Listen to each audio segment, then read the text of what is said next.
Okay, I wanted to introduce you to another game of the ancient Norse people, and this one is called a fox game. Uh, and there's two different fox games that I'm going to go over. There's fox and geese and fox and sheep. And just a little bit of history about this. It is a Norse game. It's out of all the games I've explained so far of the Norse people, this one's probably the most recent. It's was invented sometime after the Viking Age. So it was invented probably sometime between the 12th and 14th centuries. The earliest time it was mentioned was from the late 13th, early 14th century, some writings in Iceland, and spoke about the game. Uh, and then, interestingly, it's a predecessor for the game of Peg Solitaire, which is a popular game even still to this day. It uses a fox and geese board, um, and it's played on a board of fox and geese. Let me go ahead and get started. I'm going to first explain fox and geese, which is more of a game for children. Adults can play it, but it's mostly for children. The setup is that there's this fox is the red piece, and this red marble here, and it's placed in the middle of a cross-shaped board, and it has 15 geese on the other side. The white pieces there, and they're placed on one side of the board. One player sits on this side, and the fox player sits on this side, and the geese player sits on this side. There's 7 rules, and it's mostly just how the pieces move and how they capture and win. And the first rule is how the fox moves. The fox moves. He can move to any empty space around him, including backwards and diagonally. But as long as it has to be on these lines. I'm going to go ahead, let me just remove these for just a moment, just so you can see the board. This board that I bought here, wasn't very expensive. At some point I'm going to get a nicer board, but 99%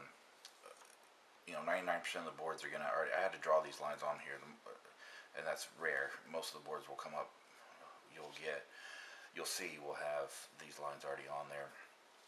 This is standard on all boards, though, these lines, the way they are, the directions that they go. And you'll see that they go horizontally, vertically, and then not every square has a diagonal. Not every space has 2 spaces you can get diagonal. Like, see this one here, and then there's this one here, and there's no diagonal line. So the fox could not move along. The fox could not make a move like this. He could not do that. He cannot do that. He has to move along the lines. So if he wants to move diagonally, he can move along that diagonal because it's there. So that's how he moves. The second rule is how the geese move. The geese can move to any empty space directly forwards or sideways. They cannot move backwards or diagonally. So if it's real small children playing this, although they wouldn't want to play this version because the pieces are too small, these marbles are a choking hazard, but when you have bigger boards with big pieces, and you have children who are beginning the game or they're very young, the geese can move one space in any direction like the fox, but the geese are at an extreme advantage almost no matter what kind of rules you play. So it's best when adults or more advanced children play the game to only have the geese move forwards or sideways. So sideways, forwards, and then that's it. He can just move sideways from there. from wherever they are. So if you know it's here, it can only go forwards or sideways. So from wherever they are, they can just move forwards or sideways. And the fox can jump. The third rule is that the fox can jump over the geese like in checkers and capture them. So if this is a situation, it's the fox's turn, then he jumps over it and pieces are removed from the board. And repeated jumps are possible. So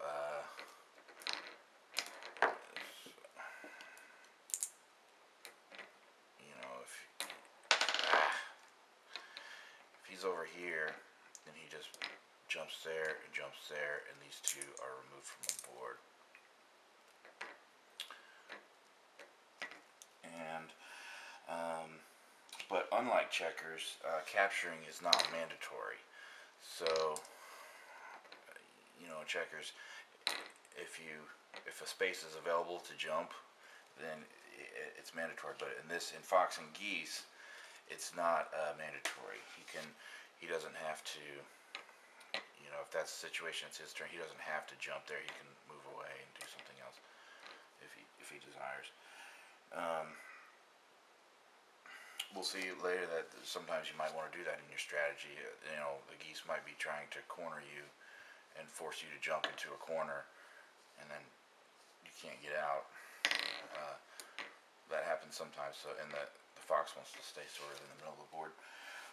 But we'll get to strategy later. Now the next rule, number 4, is that the geese cannot jump. So, you know, if you're in that situation, this goose here cannot jump on to and capture the fox or something like that. It never happens. And then rule number 5 is how the fox wins. The fox wins if he captures 10 or more geese, and that's just because there wouldn't be enough that the remaining geese would be able to surround the fox. So, so 10 or more geese are captured, then the fox wins. And the geese win if they surround the fox so that it can't move. So, you know, if he's down here, and you know the geese were able to surround him like this. See, so the fox can't move, and then he can't leap over and capture any pieces. So he's done.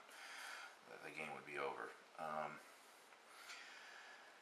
And then the last rule, number 7, is that the fox moves first, and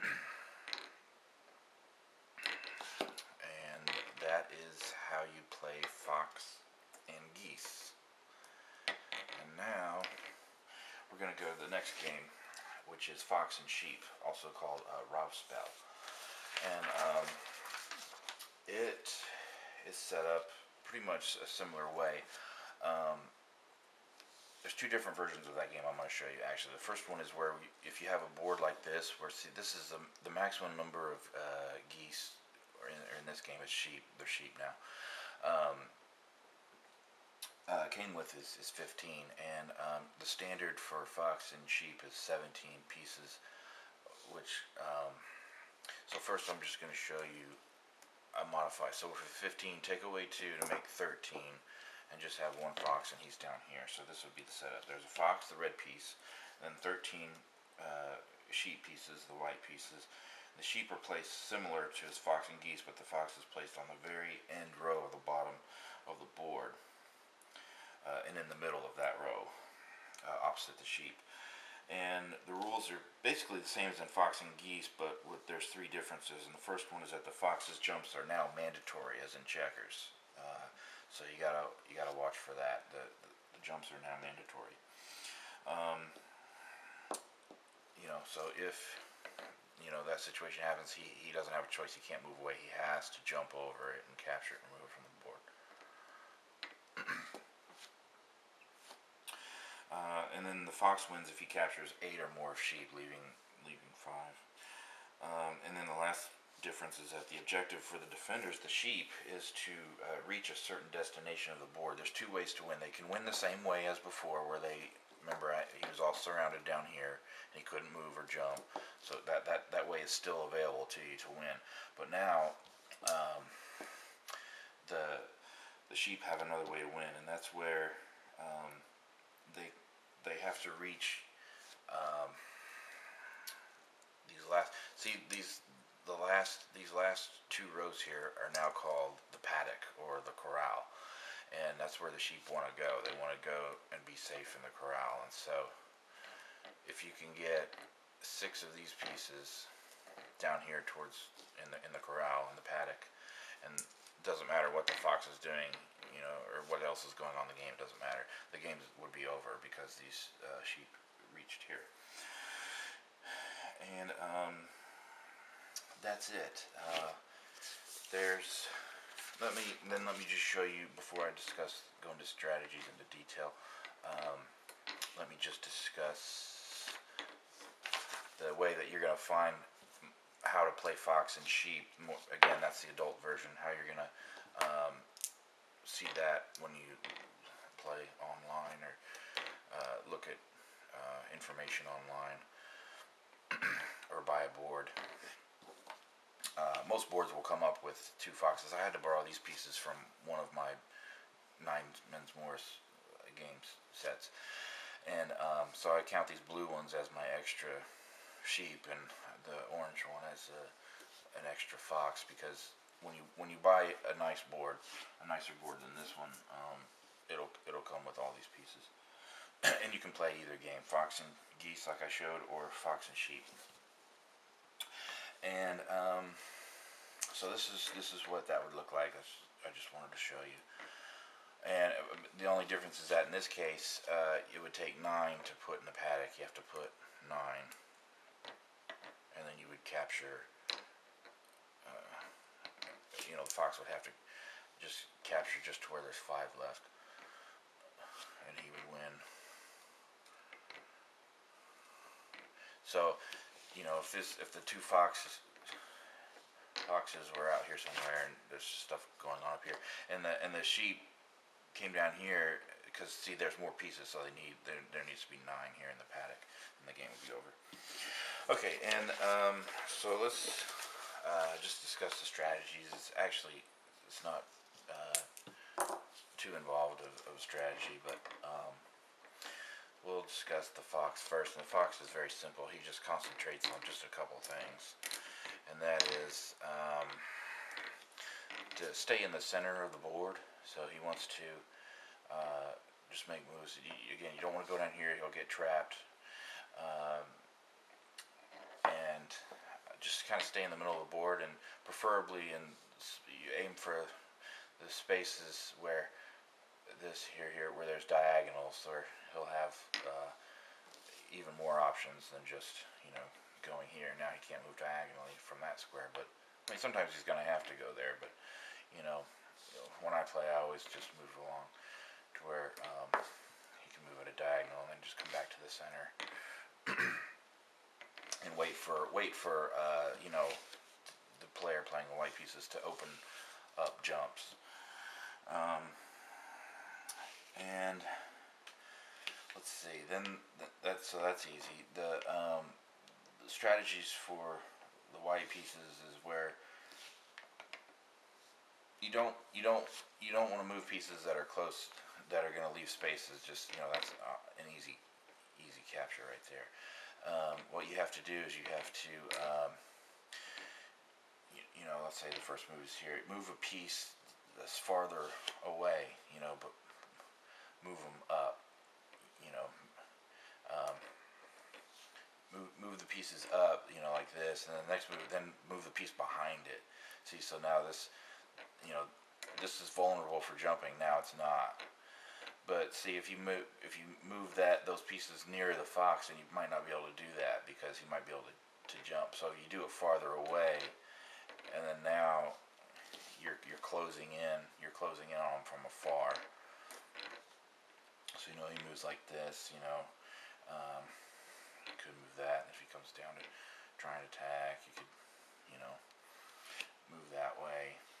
Then, you know, if he goes over here, then, you know, just move up. Keep making moves like that, so it's just like that. Then, you know, when you have something like that, then just move like that, and you can capture them like that. Now, the neat thing though about whenever there's when you're playing a game with the 2 foxes, that's a little harder to do, because and when you're playing with 2 foxes, the strategy is to don't keep your foxes near each other. You want to spread them out. There's no need for them to be close together. and the reason that they do that is to prevent that, because what the white pieces are doing, because see, they have, you know, if I want to stay away from this one, I have to move pieces over here and then move them up. So you have your other fox over here where those pieces are going to move, and so it's a little harder to do, and that's why it's more the adult version, the more difficult version, because it's a lot harder for the for the pieces playing white. So and last thing I just wanted to mention was how compare this to other Norse games, and that is the cross-shaped design is distinctly Norse, characteristically Norse. This is called a Greek cross, and it's used in top setups. It's also a game of unequal forces, so it's also like top in that way. The two sides have different goals, and that's a very interesting. I just want to mention these facts. They're very interesting, because this game is actually sort of related to top in that way. It's also about a surrounding game, and top, you know, you have to surround the king in order to win. And the two sides in top have different goals. The king would have to reach the side, while the other side has to try and capture him. And it's also like the game of Holotop, where the pieces just move on one side, can move one space forwards or sideways, and then the jumping of the other piece is like Holotop as well. So it's kind of an interesting blend between, you know, top and Holotop, and it's a neat game, and I hope you have fun playing it.